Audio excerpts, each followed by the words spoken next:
네, 복잡한 투자 쉽고 명쾌하게 투자의 재발견. 안녕하세요, 최기훈입니다. 자, 우리가 살다 보면 그때 살 걸 하고 탄식을 자아내는 경우가 있습니다. 이 새로운 자산의 등장, 바로 비트코인인데요. 현재 이 등락을 거듭하면서 9만 달러대에서 이 횡보 중이긴 하지만 이 전문가들은 올해 단순 상승세를 넘어 20만 달러까지 급등할 것이란 전망을 내놓고 있습니다. 자, 비트코인 투자 앞으로 남은 시간 중에 지금이 가장 빠른 때일지 지금부터 투자의 재발견 끝까지 함께해 주시기 바랍니다. 자, 2025년 푸른 뱀의 해. 자, 그럼 오늘의 주제부터 바로 만나보도록 하겠습니다. 투자의 재발견 오늘의 주제 강수민 캐스터가 준비했습니다. 네, 투자의 재발견 2025년 새해의 첫 주제입니다. 요즘 정말 많은 투자자분들이 궁금해하시는 주제를 가져왔는데요. 2024년 한 해 동안 100%가 넘게 오른 비트코인. 과연 올해도 그 상승세가 지속될지 관심이 쏠리고 있습니다. 연준의 매파적인 발언으로 한때 9만 3천 달러 선까지 비트코인 가격이 내려왔었는데 또 산타 랠리로 반등에 나섰고요. 비트코인의 이런 산타 랠리 취임식 전후로 더 뛸 거다라는 전망들도 나왔습니다. 그래서 트럼프 취임식이 이제 20일이죠. 이제 얼마 남지 않았는데요. 이렇게 지난해 10만 달러를 돌파한 비트코인이 올해 들어서는 최대 2배까지, 그러니까 20만 달러까지도 오를 거다라는 낙관적인 전망들이 이어지고 있습니다.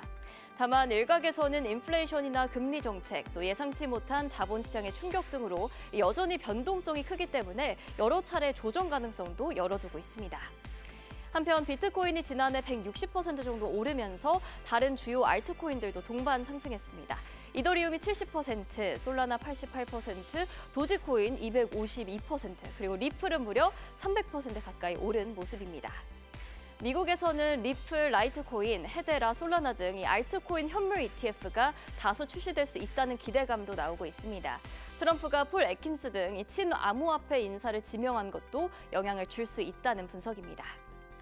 트럼프 2기 행정부가 시작되면서 또 국가 간의 비트코인 경쟁, arms race나 space race라고 하죠.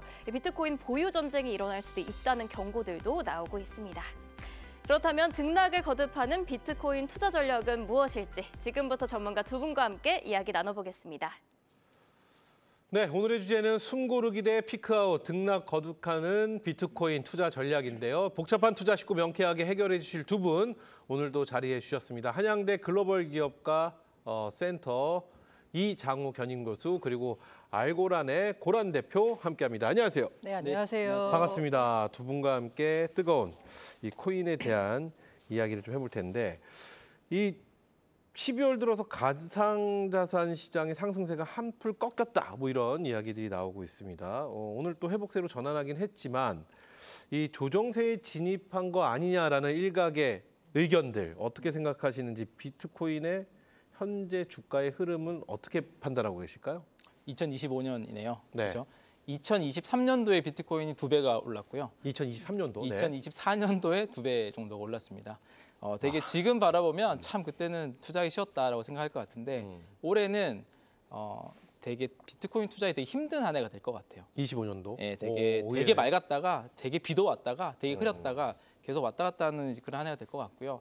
뭐 반감기 스케줄을 보더라도 이제 그런 좀 패턴이었고, 그리고 지금 올해 이제 다 이벤트들이 많잖아요. 이번 달 말에도 트럼프 취임식이 있는데 네. 그 기점으로 해서 변동성이 좀 커지겠죠. 사실 지금 시장의 기대감이 너무 커가지고 살짝만 이 자산에 대한 기운이 조금 이제 변화 감지되면 또 악영향 미칠 수도 충분히 있을 것 같다는 좀 생각이 들고요. 그래요. 그런 약간 좀 이제 흐름으로 좀 볼 수 있을 것 좋습니다. 같습니다. 우리 네. 고란 대표는 어떻게 보고 계시나요? 비트코인의 현재 주가의 흐름. 지금 네. 조정 맞죠? 네. 조정, 네, 가격의 그렇죠? 조정을 보이고 있으니까 이 문제는 이게 하락 추세 전환이냐 아니면 횡보냐일 텐데 저는 횡보냐 쪽에다가 무게감을 싣고 싶고요. 그 이유는 뭐냐면 원래 모든 자산 가격이 오르기만 할 수는 없습니다. 조정을 겪으면서 오르고요. 특히나 전고점 돌파에는 그 이른바 매물 소화 과정을 거쳐야 되잖아요. 그런데 지난해 3월에 기록했던 전고점 7만 3천 달러 돌파를 하려고 하는데 네. 그때 마침 트럼프 대선 당선 이후에 비트코인 가격이 쉼없이 올랐어요. 네, 그렇죠. 그래서 보통 전고점에서 조정 한번 나오고 손바뀜, 그리고 이른바 라운드 넘버라고 할 수 있는 10만 달러 부분에서 조정이 나왔어야 되는데 안 나왔었거든요. 그러다 10만 9천까지 갔었고요. 그 조정이 지금 나오고 있는 거라고 보고 있고요. 이 손바뀜 과정을 거친 다음에 그다음 뭐 시장은 향방을 찾겠죠. 그 어느 쪽으로 갈 것이냐는 아마 트럼프가 실제로 취임한 이후에 어떤 정책을 펴느냐에 따라서 달라질 거라고 보고 있습니다. 지금 그 변곡점, 뭐 혹은 뭐 그 어떤 그 찰나의 순간에 저희가 딱 머물고 있다 이렇게 생각하면 되겠네요. 그렇죠? 네, 손바뀜이 그렇죠. 나오고 있는. 좋습니다. 자, 그렇다면 지난해 가상자산 시가총액 상위권들의 수익 저희가 뭐 코인 많이 올랐다 이렇게 표현을 했는데 과연 어느 정도 수익이 났는지 우리 강수민 캐스터가 준비했습니다. 네, 2024년 한 해 동안 이 시가총액 상위의 가산자산들의 가격 변동을 살펴봤는데요. 23년도 10월 달 기준으로 잡았습니다. 그때 이후의 변동률로 봤을 때 1위는 리플이 차지했고요. 278% 올랐습니다. 그리고 2위가 도지코인 263% 올랐고요. 트론이 TRX가 137%, 그리고 비트코인이 123% 오른 모습이고요. 이 중에서 수익률이 가장 그나마 비교적 적었던 것이 바로 이더리움이었는데 47% 정도 오르는데 그쳤습니다. 네, 뭐 수익률 엄청납니다. 그렇죠? 저 수익률이 4계좌에 들어왔어야 되는데 수익률로만 이렇게 있습니다. 자, 그러면 좀 단도직입적으로 앞서 이 비트코인의 향후 전망, 지금 약간 횡보세다 이렇게 표현도 좀 해주셨는데 저희가 앞서 뭐 날씨 얘기를 해주셨으니까 뭐 옛 느낌으로 네. 날씨 쪽으로 한번 평가를 해보도록 하겠습니다. 네. 기상도의 표현, 비트코인 날씨는 맑음인가요? 아니면은 뭐 맑은 후 갬, 뭐 맑은 후는 개죠. 흐린 후 갬, 뭐 이런 여러 가지가 있지 않습니까? 맞아요. 아까 제가 비유해서 먼저 말씀드린 것 같긴 한데 네. 작년과 재작년이 맑음이었고요. 맑음. 올해는 맑았다가 흐렸다가 폭우도 내리고 되게 투자하기 힘든 한 해가 좀 될 것 같고. 그래요? 그래서 이게 이제 근데 이게 이면에 되게 중요한 부분 중에 하나는 그러니까 이 자산이 좀 장기적으로 어떤 위치로 가고 있냐가 되게 중요한 것 같아요. 자산이 어떤 위치로 가고 있냐? 네, 맞아요. 그래서 비트코인에 대한 이제 글로벌에서 바라보는 전략적 자산의 위치가 되게 중요해지고 있거든요. 그러니까 글로벌이 계속 이제 우리가 파편화된다, 블록화된다라는 표현 되게 많이 쓰잖아요. 네. 그렇게 되면 될수록 어떤 자산에 대한 필요성이 계속 올라오냐면 어떤 국가나 어떤 문화의 종속을 받지 않는 그런 결제 수단, 그런 자산들. 중립적 자산이라고 우리가 보통 표현을 하죠. 이제 거기에서 대표적인 게 가장 비트코인을 지금 보고 있는 거거든요. 그래요? 과거에는 그게 금과 같은 자산이었는데, 그렇죠. 그래서 뭐 단기적으로는 우리가 뭐 트럼프 취임식도 있고 이 자산에 대해서 정책 이런 것들이 때 따라서 가격이 좀 움직이긴 하겠지만 이 자산을 바라보는 중요성은 여느 때보다 훨씬 더 강해지고 있다라는 것은 좀 느껴지는 것 같습니다. 말씀을 들어보면 사실 저희가 코인은 안전자산이 안 되는 불안전자산 쪽에 위험자산 쪽에 많은 평가를 했었는데 이것이 점점점 안전자산화되고 있다는 말씀이신 거죠. 맞아요. 좋습니다. 자, 그럼 우리 고란 대표도 예스럽게 옛날 네. 방식처럼 날씨로 한번 가보도록 하겠습니다. 기상도로 날씨로 코인의 하면- 주가 전망 어떻게 하시나요? 네, 구름김 그러나 구름김? 곧 거칠 것 같다라는 거고요. 그렇다고 해가 쨍쨍 나느냐 그건 앞서 말씀드린 대로 알 수 없다. 트럼프 날씨로 하니까 실제 더 정책. 헷갈리는데요. 네. 그래요. 다만 날씨로 표현하자면 이건 확실할 것 같아요. 과거와 같은 폭우는 없을 것 같다. 그래요. 폭우를 의미하는 건요. 조정기 때 이른바 크립토 윈터 때 나왔던 30-40%에 이르는 뭐 심지어는 뭐 70%에 이르는 그렇죠. 폭락이었거든요. 음. 앞으로 그런 폭우는 없을 것 같다라는 생각입니다. 네, 좋습니다. 자, 그러면 또 이 질문을 안 드려볼 수 없을 것 같습니다. FOMC 금리와 또 코인은 연관이 많잖아요. FOMC에서 연준에서 매파적 발언을 했습니다. 매파적 인하 뭐 이런 발언을도 했었는데 연이의 금리 인하 속도가 느려지고 동결을 또 우세하는 전망들이 많이 나오고 있는 이런 상황에서 그렇다면 가상 코인의 투자가 좀 더 위축이 되지 않겠느냐. 지금 안 그래도 흐림 뭐 이런 표현을 해주셨는데 흐린 것이 결국 폭우 막 이런 식으로 쏟아지는 거 아니냐라는 의견이 있는데 이 부분에 대해서는 어떤 생각을 갖고 계신지 우리 교수님부터 여쭤볼까요? 사실 위축이 되는 게 맞죠. 네. 우리가 특히 비트코인 같은 자산을 바라볼 때 되게 카멜레온 같은 음. 성격을 가지고 있거든요. 이 자산은 단기적으로는 위험 자산의 성격이 되게 강하고요. 장기적으로 봤을 때는 아까 말씀하셨던 네. 안전 자산의 성격이 좀 강하긴 합니다. 점점 더 시장이 비트코인이라는 자산을 점점 더 잘 이해하면 할수록 안전 자산으로 바라보는 경향이 생기고 있긴 해요. 하지만 지금은 어떤 위험 자산의 성격이 분명히 단기적으로 존재하고요. 특히나 올해 같은 경우는 뭐 미국의 관세 정책, 그래서 네. 인플레이션 우려, 그래서 금리 인하 횟수가 더 줄어든다라는 이런 전망들이 나오면서 그럼 유동성이 좀 줄어들잖아요. 네. 유동성의 함수라고도 부르거든요, 비트코인이. 유동성이 줄어들면 비트코인 자산 가격에는 악영향을 미칠 수밖에 없긴 합니다, 단기적으로는. 그런 면이 하나 존재를 하고요. 최근에 이제 지난 24년도 9월부터 보면 글로벌 전체 M2 이제 유동성을 네. 보면 이 성장세가 이제 아예 줄어들고 있거든요. 급격히. 그리고 2025년 들어서는 오히려 이게 지금 마이너스로 넘어가고 있고. 네네. 근데 과거 여러 시기들을 비교해 보면 이제 글로벌 전체 국가의 이제 M2량이 이제 전년 대비 줄어드는 시점이 비트코인 가격에는 단기적으로 이제 되게 하락을 하는 그런 시기이기도 했었기 때문에 네. 그런 약간 좀 단기적으로 바라볼 땐 좀 조심해야 될 부분이 지금은 존재를 한다라고 그래요. 좀 생각을 합니다. 또 준비된 자료 차트가 있는데 그것도 좀 보면서 설명을 도와주시면 도움이 될 것 같습니다. 자료 화면 좀 보여주시죠. 네, 연준이 연말까지 인하 확률 변화 추이를 이렇게 표로 있는데 어떻게 읽어보면 될까요? 네, 네네. 교수님. 네. 지금 올해 이제 우리 그 이제 인플레이션 우려가 좀 생기긴 하면서 그렇죠. 네 이제 금리 인하 횟수가 좀 줄어들 거라는 전망이 좀 있잖아요. 그런 면에서 네 좀 바라보면 되지 않을까 전도표처럼 싶습니다. 바라보면 되는 거죠. 네, 이게 네. 그렇죠. 연준이 연말까지 제가 멀리 있어서 확인을 못했는데 연준이 연말까지 동결을 할 것이냐 인하를 할 것이냐 이 표를 보여준 것 같습니다. 자, 그럼 우리 고란 대표님께 이 질문을 드려봐야 될 것 같아요. 어찌되었던 비트코인이 다시 한번 가상자산이 다시 한번 주목을 하게 된 건 트럼프 대통령의 당선입니다. 트럼프 당선인이 전략 비축 자산화할 것이다 뭐 이런 이야기가 나오면서 가상자산에 또 많은 분들이 집중을 하게 됐는데 도대체 트럼프 당선인은 가상자산을 성장시키고자 하는 어떤 특별한 이유가 있는 건가요? 배경이 있나요? 뭐 이런 질문에 대해서 제가 그냥 제 나름대로 몇 가지를 정리해봤는데요. 네네. 첫 번째가 사실 가장 확실한 것 같습니다. 선거 공학 관점입니다. 선거공학. 네네. 네. 포퓰리즘 정책이죠. 사실 지금이야 트럼프가 된 게 너무나 당연하지만 대선 당시 때만 해도 이 박빙의 여론조사 결과를 그렇죠. 나타내고 있었거든요. 그러면 당선을 위해선 부동층을 잡아야 됩니다. 이 부동층이 상당수라고 분석이 된 코인러들을 위한 공약을 쏟아냈다라고 봐야 되죠. 미국 유권자의 설문조사에 따르면 16%가 코인을 중요하게 생각한다라고 답을 했어요. 그래서 이들을 잡기 위해서 친코인 정책을 쏟아냈다라고 볼 수 있고요. 이 두 번째는 저는 기술 독점 관점이라고 생각합니다. 기술 독점. 예, 네. 크립토 이거 뭐 우리가 코인 하지만 이것도 결국 테크의 일환이거든요. 향후 AI 그리고 AI와 연계된 블록체인 산업에서도 미국이 주도권을 놓지 않겠다라는 의미로 보시면 될 것 같습니다. 네. 세 번째가 약간의 음모론이 좀 섞여 있는 거거든요. 많은 분들이 말하는 것 지정학적 관점이기도 하고요. 바로 트럼프의 마가 비전 관점입니다. 뭐 이건 내피셜이고 이렇게 주장하는 사람도 있고 아닌 사람도 있고 특히 이제 정통 경제학 전문가들이 보자면 이건 조금 약간 많이 나간 얘기 아니냐라고 그래요. 보시긴 하는데 네. 어쨌든 마가 미국을 다시 위대하게 만들기 위해서는 통합 패권을 지키는 게 중요합니다. 그러면 비트코인을 만약에 전략 자산으로 비축했을 때 두 가지를 달성할 수 있습니다. 첫 번째가 천문학적 재정 적자 축소가 가능하다는 거고요. 네. 두 번째가 달러 패권의 공고화입니다. 비트코인 현재 10만 달러에서 만약에 매수한다라고 치면 그럼 돈이 어디서 나느냐라고 궁금해하시는 분들이 있을 텐데요. 네네. 이게 미국 연준에 쌓인 재무부가 금이 있습니다. 이 금 가치가 현재 73년 상황으로 고정돼 있어요. 장부가를 현재가로 평가하면 평가 차익이 발생하고 이 평가 차익을 바탕으로 해서 비트코인 매수가 추가로 뭐 세금을 더 걷거나 하지 않아도 가능합니다. 네. 그래서 하여간 이렇게 해서 비트코인을 삽니다.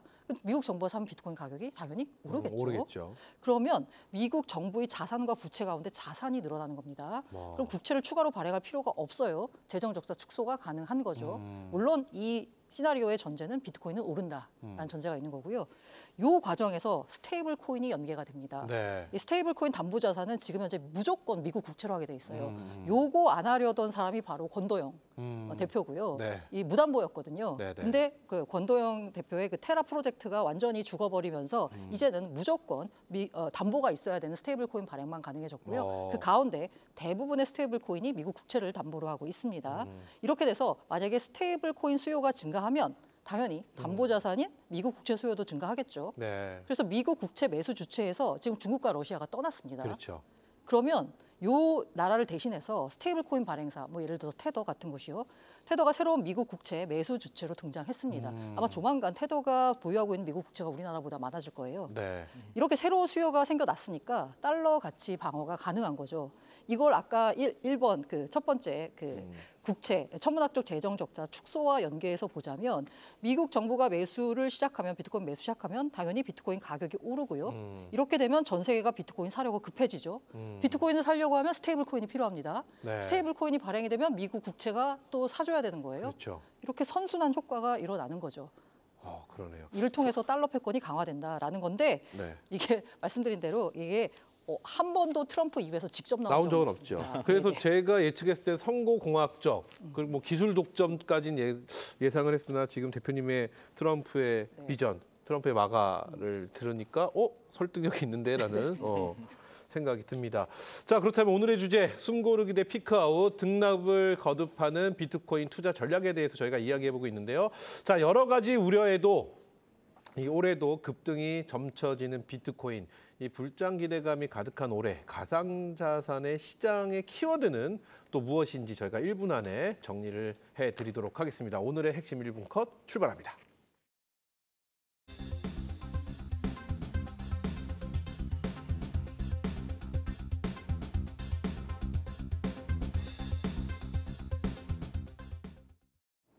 네, 오늘 핵심 1분 컷에서는 2025년 가상자산 시장을 결정지을 키워드들 정리해 보겠습니다.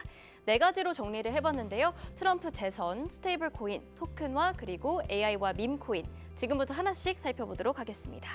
첫 번째 키워드는 트럼프 재선입니다. 트럼프 당선 이후로 비트코인 가격은 무려 55% 올랐는데요. 10만 달러 선을 돌파했고 미국 비트코인 ETF로 100억 달러 가까이 순유입됐습니다. 트럼프 당선인은 선거 유세 때부터 미국을 암호화폐 수도로 만들겠다. 본인을 크립토 프레지던트라고 불렀는데요. 20일에 취임하는 트럼프 행정부 2기가 규제 완화 측면에서 가상자산 시장에 엄청난 변화를 가져올 전망입니다.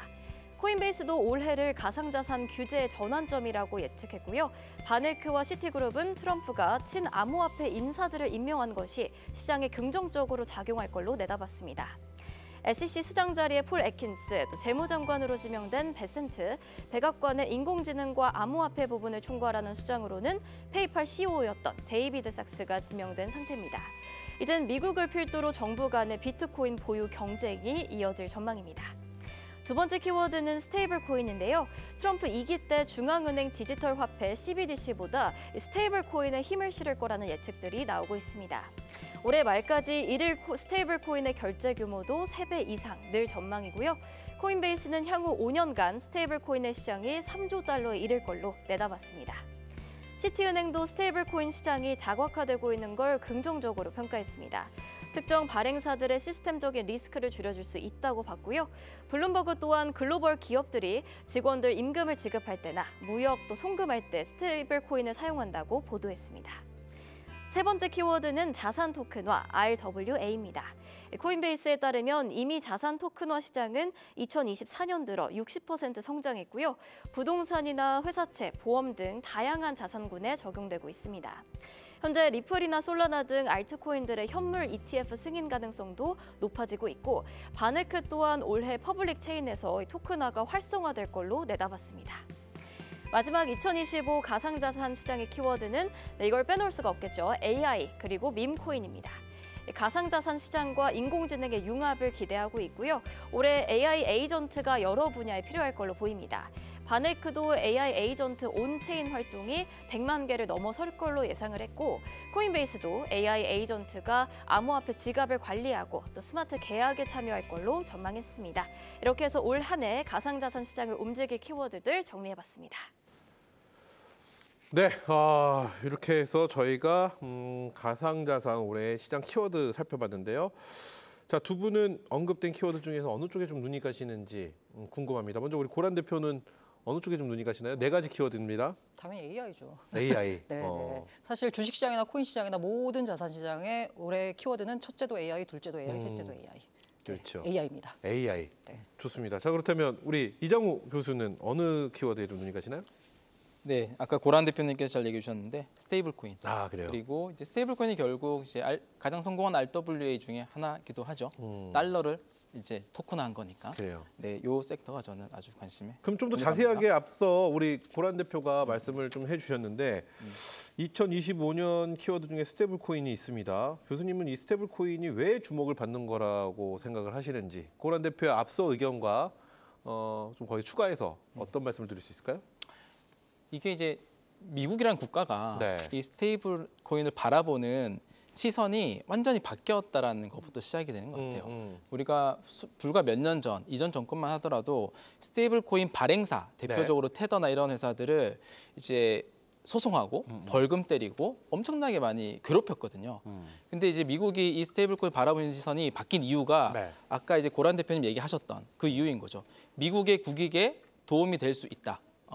그게 이제 핵심의 가운데 있는 거는 이제 스테이블코인은 결국은 달러 기반이 대부분이거든요. 네, 달러 네. 기반 스테이블코인을 대부분 써요.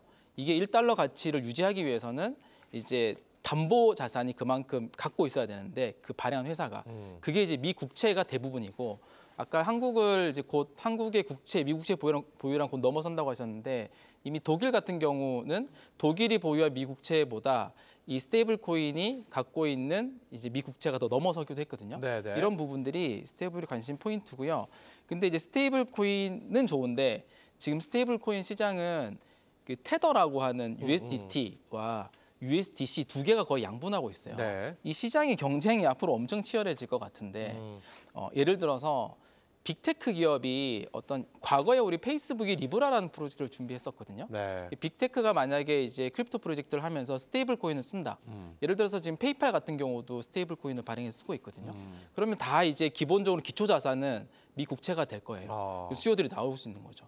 오늘 뭐 가장 상승률이 좋았던 리플 같은 회사에서도 리플 스테이블 코인을 준비하는데 기본적인 모델 자체는 다 기초 자산을 이제 미 국채를 보유하게끔 다 설계를 합니다. 그래요. 이런 부분들이 이제 아마 올해 이번 사이클에서 많이 좀 관심 있게 봐야 되는 중에 하나가 되지 않을까 싶습니다. 좋습니다. 자, 그럼 우리 고란 대표님 이제 투자 전략을 좀 제가 한번 여쭤보고 싶은데 그렇다면 우리 투자자분들이 가장 관심이 많은 쪽 일단 비트코인, 네네. 그리고 리플, 이더리움, 그리고 테더 어떤 전략으로 올해 2025년 좀 임하면 좋을까요? 전략이 필요합니다. 말씀드리기 전에 모든 투자 판단과 그에 따른 투자 결과는 투자자 본인의 책임이면서 네. 일반적으로 시장에서 나오는 얘기를 말씀드릴게요. 비트코인 같은 경우에는 저는 장기 상승을 믿는 사람 중에 하나입니다. 네. 그래서 이 장기로 투자하면은 저는 무조건 먹는다라고 하는데요. 그래요. 근데 시장에 장기로 투자 안 하시는 분들이 많잖아요. 그렇기 때문에 단기 가격 흐름도 중요한데 저는 그냥 과거 사이클만 말씀드릴게요. 이 과거 사이클대로 보자면요. 올해 여름에 가장 큰 상승이 나올 겁니다. 반감기 사이클을 감안을 하면은요. 네. 올 여름 최고가가 나오고 있고요. 시점 기준으로 봤을 때 트럼프 행정부 출범 이후에 한 6개월 지난 시점이잖아요. 반년 정도. 그러면 그때가 가장 이른바 트럼프의 뭔가 이 말발이 서는 그 시점이거든요. 그때 뭔가 크립토 관련된 우호적인 정책을 쏟아냈을 때 아마 비트코인 가격이 아마 지금 수준보다는 꽤 높게 형성되지 않을까라고 하고 있고요. 여러 전문가들 전망을 조합해 보자면 한 15만에서 20만 달러 정도는 갈 것 같다라는 예상이 대부분을 차지하고 있습니다. 자, 이더리움 같은 경우에는요. 이게 특히나 제가 이제 기대가 되는 부분이기도 한데 비트코인은 비트코인 현물 ETF 출시와 함께 제도권화됐다 자산이 라면서 비트코인 가격이 많이 오른 걸로 볼 수 있는데요. 이더리움 같은 경우에는 그게 아니라 이 규제 부분에 있어서 굉장히 민감한 자산입니다. 그런데 트럼프 2.0 시대에 크립토 규제를 완화를 해주겠다라고 했잖아요. 그러면서 크립토 산업 그 가운데서도 이 디파이 부분의 성장이 기대가 됩니다. 디파이라고 하는 건 탈중앙화 금융, 디센트럴라이즈 파이낸스인데요. 네. 이 디파이를 실행하는 그 플랫폼이 바로 이더리움입니다. 다른 플랫폼도 있지만 원조가 이더리움이에요. 그래서 지난해 부진했던 이더리움이 올해 디파이 시장의 부흥으로 인해서 강세를 보일 것이라는 전망도 있습니다. 네네. 앞서 말씀하셨던 그 네 가지 키워드 가운데 RWA 시장은 그야말로 성장할 것이다라고 모두들 생각하고 있잖아요. RWA는 간단히 말하면 그 모든 것의 토큰화입니다.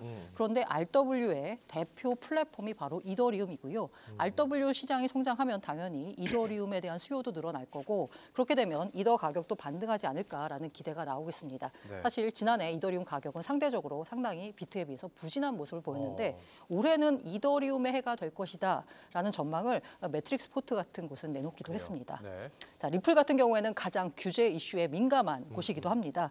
저 회사 이름은 리플이고요. 여기 해당 코인은 XRP로 부를 텐데요.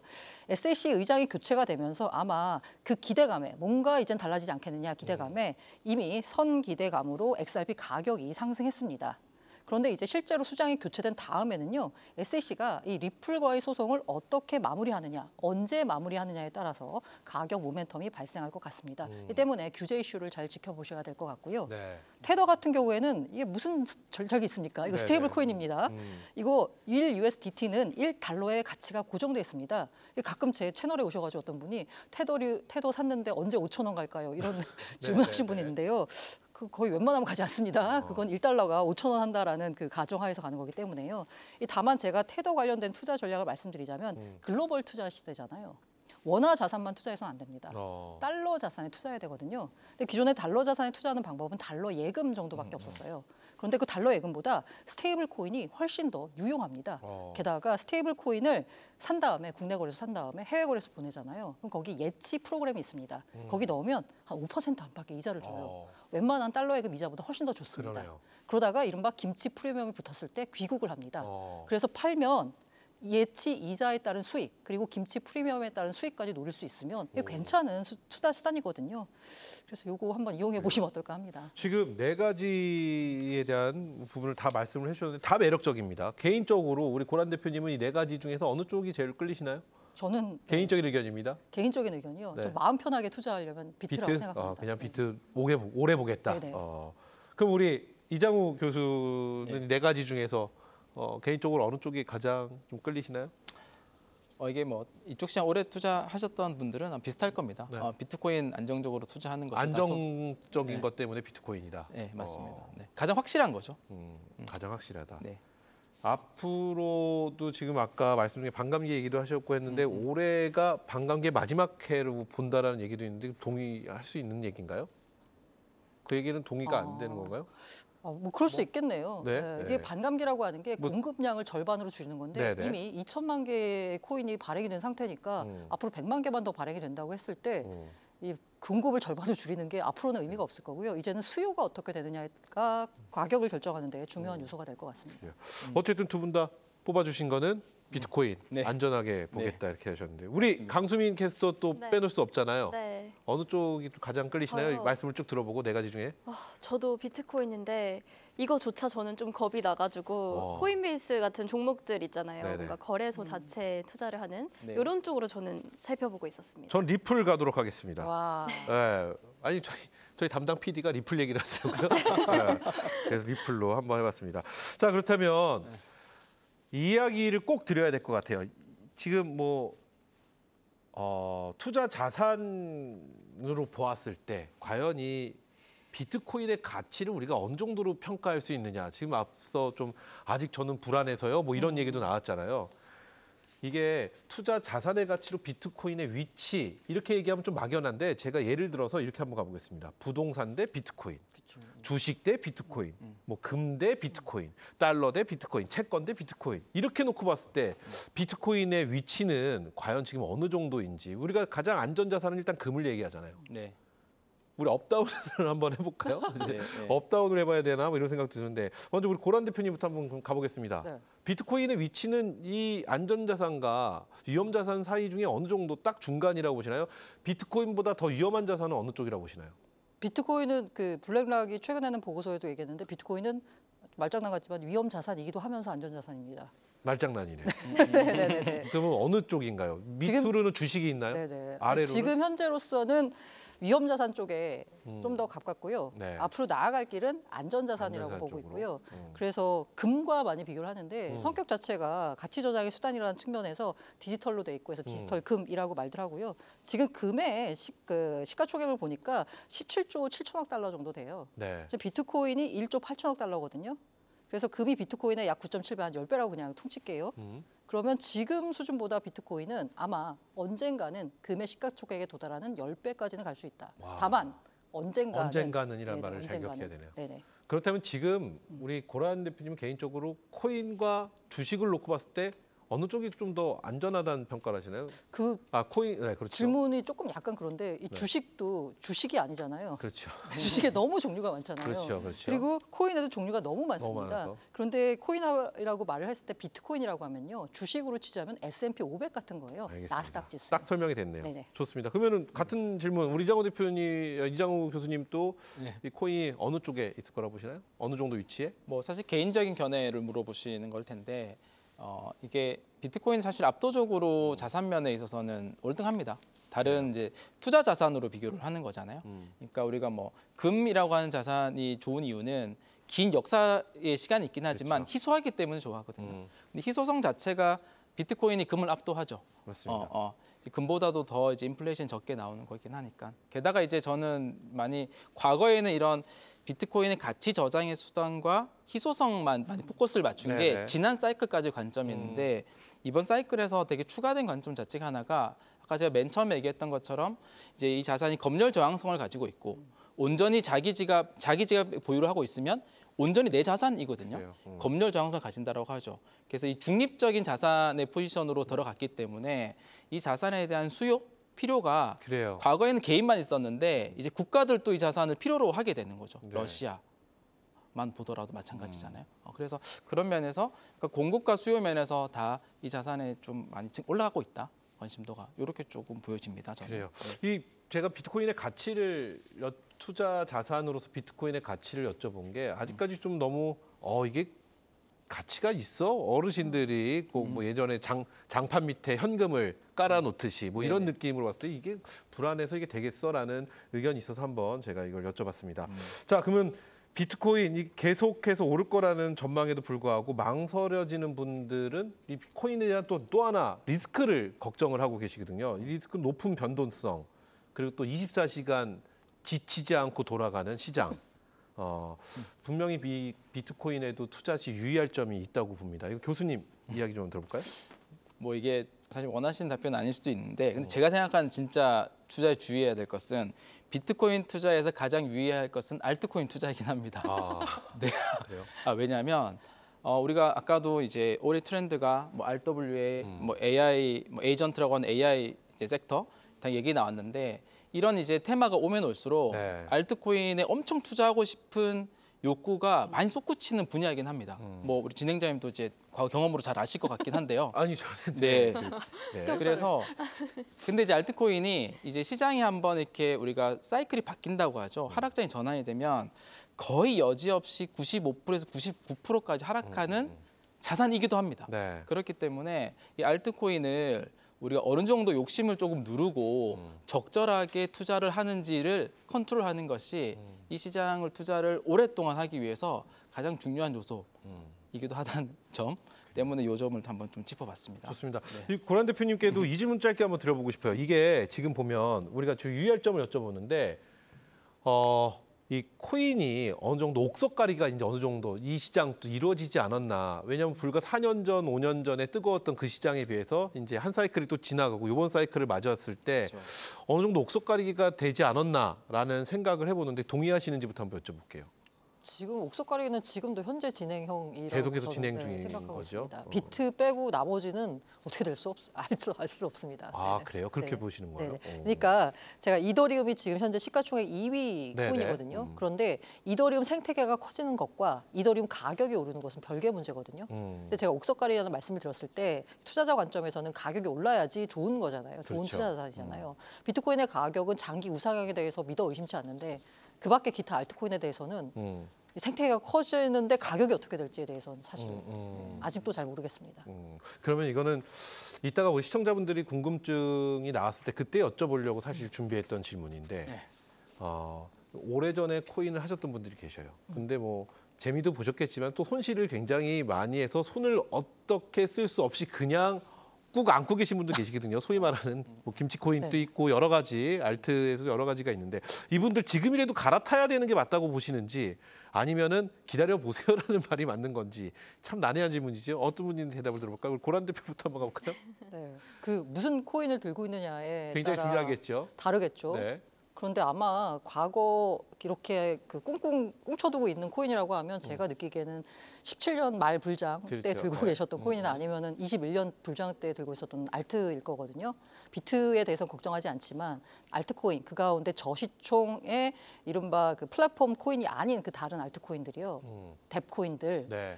저는 만약에 이런 상황에서도 아직도 안 오르고 있다라고 하면 이른바 흐름을 못한 코인이거든요. 정리하시는 게 맞지 않을까라는 생각이 정리해서 듭니다. 네. 갈아타는 게 어떻겠느냐. 우리 이장우 교수의 의견 또 짧게 한번 들어보겠습니다. 아마 그분들이 정리를 못 하고 있는 이유는 그 지금 정리를 해도 너무 보잘것없는 금액이 되어 있기 때문에 그렇겠죠. 하나 많아 네. 있기 때문에 보유하고 계실 것 같아요. 네, 네. 근데 알트코인은 이제 확실한 거는 대부분은 다는 아니지만 장기 보유를 하기에는 적합하지 않은 자산이긴 합니다. 그래서 2025년도가 됐잖아요. 그래서 불장 중에서 우리가 보통 마지막 이 사이클이라고 표현을 하는 네네. 2025년도에 본인이 보유하고 있는 알트코인이 급등을 하면 너무 욕심내지 말고 미련 갖지 말고 정리를 해서 비트코인으로 바꿔놓든지 아니면 이제 뭐 달러나 현금화를 해놓든지 그래요. 둘 중에 비트코인을 바꾸는 게 좀 더 좋긴 합니다. 그래요. 그런 전략을 취하는 게 낫지 않을까 싶습니다. 좋습니다. 자, 이렇게 해서 이야기 좀 들어봤는데요. 복잡한 투자 쉽고 명쾌하게 투자의 재발견. 오늘의 주제는 숨고르기 대 피크아웃. 이 등락 거듭하는 비트코인 투자 전략에 대해서 이야기 나눠봤는데요. 자, 그럼 오늘의 결론을 한번 만나보겠습니다. 오늘의 결론은 이 비트코인 투자를 한 줄 코멘트로 한번 정리를 해주시죠. 비트코인은 뭐 네모다 이런 느낌이죠. 오늘 옛날 감성 많이 나옵니다. 먼저 우리 이장우 교수부터 비트코인의 한 줄 평 뭐가 있을까요? 너무 제가 좋아하는 표현인데요. 비트코인은 저축의 기술입니다. 그래서 비트코인은 이제 계속 단기적으로 샀다 팔았다는 자산이 아니라 장기적으로 오랫동안 꾸준히 모아가는 하나의 가치 저장의 수단, 저축의 기술이다. 저축의 기술이다. 이렇게 표현하고 싶습니다. 안 와닿는데요. 이게 네. 저축의 근데 결국은 장기적 관점으로 봐야 된다는 말씀이신 맞아요. 거잖아요. 네네네. 그렇죠. 코인을 장기적 관점으로 그래요. 동의할 수 있을 것 같습니다. 우리 고란 대표의 결론도 한번 만나보겠습니다. 비트코인 한 줄 코멘트, 한 줄 평 뭐가 있을까요? 왠지 멋있게 해야 될 것 같아서 멋있게 아닙니다. 해보겠습니다. 편안하게 해주시면 됩니다. 비트코인 투자는 시간에 투자하는 거다. 시간에 투자하는 거다. 네. 역시 장기 관점의 네네. 이야기를 하시는 것 같습니다. 맞습니다. 추가적인 말씀 좀 더 해주시죠. 추가적 말씀이요.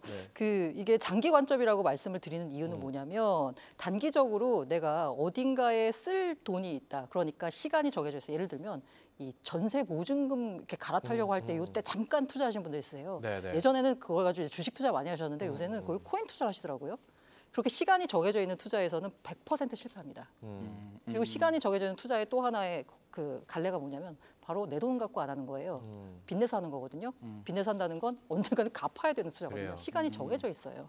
때문에 시간에 투자한다는 느낌으로 비트코인에 투자해야지 투자의 저 라이프 사이클 내 세계 전체의 관점에서 봤을 때 성공한 투자가 되지 않을까 생각합니다. 그래요. 좋습니다. 우리 강수민 캐스터 비트코인은 저축의 기술이다. 시간에 투자하는 거다. 동의하시나요? 네, 동의를 좀 해보도록 하겠습니다. 해보도록 하는 건가요? 알겠습니다. 자, 이렇게 해서 복잡한 투자 쉽고 명쾌하게 투자의 재방에 함께하고 계시는데요. 계속해서 우리 시청자 여러분들의 이제 궁금증을 해결해 보는 시간으로 이어가도록 하겠습니다. 이 시간은 강수민 캐스터가 준비했습니다. 네, 일단 첫 번째 질문입니다. 비트코인 투자를 지금이라도 시작을 해야 될지 궁금하신 분들이 많을 것 같아요. 그래서 고란 대표님께 비트코인 투자 시작을 하기 늦었는지 아니면 지금이라도 해야 되는 건지 제일 궁금해요. 라는 질문이 있었습니다. 좀 계속 답변 드리는 게 앵무새 같은데요. 이게 만약에 내가 시간이 정해지지 않는 이른바 여유 자금이라고 하면 지금 당장 해야죠. 근데 저 네. 이렇게 한번 질문을 다시 드려볼게요. 이 지금이라는 기준에 물론 맞죠. 근데 이 주가도 그렇고 코인도 그 등락이 있으면 하락이 네네. 있잖아요.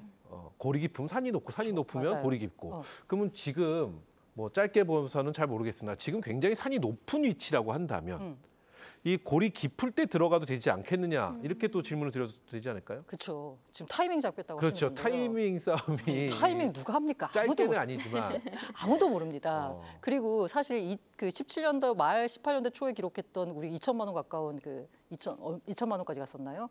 그 비트코인. 네네. 야, 그 가격이 언제 오냐라고 했는데 지금 상황에서 보잖아요. 그래프상으로 표현해 봤을 때 그거는 진짜 보이지도 않습니다. 그렇죠. 네, 때문에 사실 언제가 산이고 언제가 골인지 알 수가 없어요. 그래서 제가 시간에 투자하는라는 말씀을 드린 건 리스크를 분산하기 위해서는 시간을 어떻게 투자하냐 나눠서 투자하시면 됩니다. 분산 투자. 네, 분산 투자하시라는 말씀드리고요. 그리고 앞서 말씀드린 대로 전제 조건 항상 여유 자금. 여유 자금. 네, 시간에 쫓기지 않은 자금으로 투자해야 됩니다. 그래요. 네. 그러면 이어서 두 번째 질문 드리도록 하겠습니다. 비트코인을 말씀하신 대로 무조건 장기적으로 봐야 될지 아니면 또 단기로는 수익이 어려울지 궁금해하신 분들이 많을 것 같은데요. 이 부분은 이장우 교수님께 좀 여쭤보도록 하겠습니다. 비트코인을 투자하신 분들 중에 4년 이상 보유하신 분들 중에 손해본 사람이 아마 0%거든요. 이런 자산이 사실은 없죠. 그래서 장기가 중요하긴 한데 그럼에도 불구하고 우리가 이제 단기적으로도 수익을 내고 싶어하는 게 늘 이제 마음이 있는 거잖아요. 단기적으로는 저는 이렇게 합니다. 저는 한 이제 비트코인 투자한 한 80% 정도 자산은 아예 장기적 관점으로 봅니다. 그러니까 비트코인 80%는 장기적 관점. 한 20% 정도는 우리가 사이클 관점으로 계속 이렇게 사이클이 움직이고 있잖아요. 네네. 패턴이 나왔고 물론 변할 가능성이 있기 때문에 음. 모든 자산을 사이클 관점을 하긴 힘들죠. 그래서 사이클 관점이라고 하는 거는 반감기가 작년이었고 올해까지가 보통은 늘 불장이었고 내년부터가 이제 하락하는 네네네. 패턴을 해왔기 때문에 그렇다면 과거와 비슷한 패턴을 갈 확률도 꽤 있기 때문에 20% 정도 자산은 여기 요 사이클에서 어느 정도 이제 고점을 보기 위해서 우리가 온체인 데이터라는 걸 좀 같이 확인하긴 하는데요. 이런 보조 지표들을 활용해서 시장이 좀 과열이 됐다 싶으면 이제 매도를 하는 거죠. 그게 한 20% 정도 자산. 결국 차익 실현하라는 말씀이신 네네. 거잖아요. 그렇게 좀 장기적으로 가져가야 될 금액과 단기적으로 수익 실현할 금액을 약간 혼용을 하는 게 우리가 길게 오랫동안 또 투자할 수 있긴 합니다. 그러면은 네. 앞서 시청자분의 질문을 네. 우리 교수님께도 복수로 한번 드려봐야 될 것 같아요. 네네. 지금 반감기가 올해까지라고 하면 내년부터 조금 만약에 좀 코인 쉬어간다. 네. 그럼 내년에 접근해도 되는 거잖아요. 그렇죠. 근데 이제 우리가 투자 시장이 내년에 그렇게 안 될 가능성이 존재한다라는 거죠. 그렇게 당연히 되면 누구나 다 너무 쉽게 돈을 벌지 않겠습니까? 근데 그렇게 그리고 말씀하시면 교수님은 올해 상승분은 안 먹겠다는 거잖아요. 그러네요. 네네. 아, 참 사람의 욕심은 끝이 없습니다. 가장 낮은 곳에 진입을 해서 가장 높은 곳에서 팔고 싶은 이 욕심. 아, 조금만 대표님 말씀에 보태자면요. 그래요. 그래서 계좌를 분리하세요. 아, 아예. 네네네. 장기로 내가 모으는 계좌와 단기로 해가지고 좀 불리는 계좌로 분리하셔서 운영하시는 게 좋을 것 같습니다. 근데 이게 수익률이 우리가 꼭 타이밍 노리려고 하는데 비트코인은 그냥 예를 들어서 이제 과거에 한 3년 정도를 네네네. 그냥 분할 투자로 매일 또는 매주 이렇게 정액을 산다라고 가정을 해볼게요. 너무 쉬운 방법이긴 하잖아요. 의지만 있으면 할 수 있으니까. 네. 그러면 근데 쉽지는 않긴 하지만 그죠? 근데 이게 3년 안에 3배 정도의 수익이 날 확률을 굳이 표현을 제가 계산을 해봤는데 한 85% 정도는 3년 안에 3배 수익이 납니다. 이 85%라는 건 뭐냐면 과거 한 이제 10년 넘는 기간 4,500일 날짜를 중에서 네. 아무 날짜에나 하더라도 한 3,800일 정도는 3년 안에 3배 수익률이 납니다. 3배면 200% 수익률이거든요. 그러니까 낮지 않는 수익률이거든요. 근데 이제 이런 가장 확실한 방법이 있는데 타이밍 노려서 살려고 하고 근데 이게 못 사면 올라가잖아요. 그럼 이제 그 다음은 추가로 사기 힘드니까 계속 쳐다봐야 되거든요. 그런 어려움들이 있습니다. 제가 질문을 드리고 답변을 듣다 보니까 제가 드는 생각이 이 우리 고란 대표와 이장우 교수 두 분과 저와 이 코인을 바라보는 시각 자체가 다른 것 같아요. 그럴 수도 있어요. 왜냐하면 소위 코인을 바라보는 시각이 아예 좀 다르시구나. 그래서 제가 아직도 코인을 두 분처럼 보지 못하는구나라는 생각을 말씀을 듣다 보니까 하게 됐습니다. 자, 좋습니다. 또 다른 우리 시청자분의 궁금증 뭐가 있을까요? 네, 다른 질문도 드리도록 하겠습니다. 네. 비트코인이 또 주식과는 다른데 이 가격이 오르락 내리락하는 그 원리가 궁금하다라는 질문이 있었거든요. 그래서 이 부분은 대표님께 먼저 좀 여쭤보겠습니다. 주식과 다르다라고 전제를 하실 때 그 이유는 뭐냐면 주식 같은 경우에는 이른바 그 실적이라고 하는 게 되게 손에 잡히는 그렇죠. 숫자가 있거든요. 그렇죠. 근데 기업의 비트코인 실적. 투자를 하시는 분들, 그러니까 과거에 주식 투자를 하셨다가 비트코인 투자할 때 가장 좀 어려워하시는 부분이 뭐가 없다는 거예요. 사실 아직까지도 코인은 말씀드리자면 내러티브로 움직입니다. 네. 그러니까 기대감이나 시장이 어떻게 될 것 같다는 이른바 그 약간 꿈을 먹고 사는 그렇죠. PDR 지수라고 하죠. 그 꿈에 따라서 움직이는 게 커요. 그런데 이제 시장이 발전하면서 코인에 대해서도 여러 가지로 정량적인 지표를 도입하려고 하는 노력들이 많이 있고요. 네. 그 중에 하나가 바로 온체인 데이터 지표입니다. 온체인 데이터 지표는 간단히 말하면 수급을 보는 지표거든요. 네네네. 근데 모든 가격은 가격 결정하는 가장 우선적인 요소는 사실 수급이잖아요. 그래서 투자를 하실 때 아니 어떻게 투자해야 될지 모르겠다라고 하시면요. 일단은 수급에 관련된 온체인 데이터 보는 거 많이 전문가처럼 볼 필요 없고요. MVRV나 약간 그 기본적인 네, 것들이 네, 있거든요. 네. 그거는 지금 시중에 책도 많이 나오고 하니까 그 정도 데이터는 좀 배워서 아까 타이밍을 노리는 건 굉장히 쉽지가 않아요. 그래도 대충 이때쯤이면 사도 손해는 안 보겠다 싶은 시점이 있거든요. 그런 시점에 투자를 하는 방법으로 투자에 접근하셨으면 어떨까라는 생각이 듭니다. 그래요. 이건 것 같아요. 기업의 내용, 기업의 실적, 여러 가지들 쭉 저희가 살펴볼 수 있는 지표들이 있는데 네. 코인은 말씀해주신 대로 기대감과 수급만 보다 보니까 그래서 뭔가 누군가를 좀 눈으로 보고 싶고 누군가를 좀 이렇게 믿고 싶고 확인하고 싶고 이런 것들이 조금 모자르다 보니까 아무래도 코인에 대한 그런 선입견이 좀 있지 않나 했는데 어찌 되었던 기대감과 수급을 보고 가는 것이 굉장히 현명한 방법이다라는 말씀 충분히 공감할 수 있을 것 같습니다. 또 다른 질문 뭐가 있을까요? 네, 다음 질문도 있는데요. 이제 비트코인 현물 그리고 선물의 차이점이 무엇인지 궁금하다라는 질문도 있었고, 선물은 이제 미국 ETF를 통해서만 매매가 가능할까요?라는 질문이 있었는데 이 부분은 교수님께 좀 짧게 답변 들어보도록 하겠습니다. 네, 지금 우리가 선물 같은 경우는 비트코인 같은 경우는 한국 업비트 같은 거래소도 있고 미국의 코인베이스 같은 거래소도 있고 또 바이낸스 같은 여외에 있는 거래소들이 있거든요. 네. 그래서 한국은 선물 거래가 안 되고 이제 바이낸스와 같은 해외 거래소에서는 대부분 선물 거래들을 많이 제공합니다. 레버리지 투자도. 그리고 선물은 미국 ETF의 선물 ETF 있죠. 거래 가능하죠. 네. 그렇게 좀 간단하게 설명드릴 수 있을 것 같습니다. 답변 드리자면 그래요. 네. 주식, 현물, 선물하고 똑같습니다. 그냥 다만 네. 비트코인은 선물의 경우에 만기가 없는 선물이 많아요. 그래요? 퍼페추얼 덱스라고 해가지고 이제 무기한 선물이라서 차이 좋습니다. 똑같습니다, 주식하고. 네, 여기까지 해볼게요. 여기까지 우리 시청자 여러분들 궁금증까지 쉽고 명쾌하게 풀어봤는데요. 오늘 함께해 주신 두 분 그리고 강수민 캐스터는 여기서 또 인사드리도록 하겠습니다. 오늘 도움 말씀 감사합니다. 네, 감사합니다.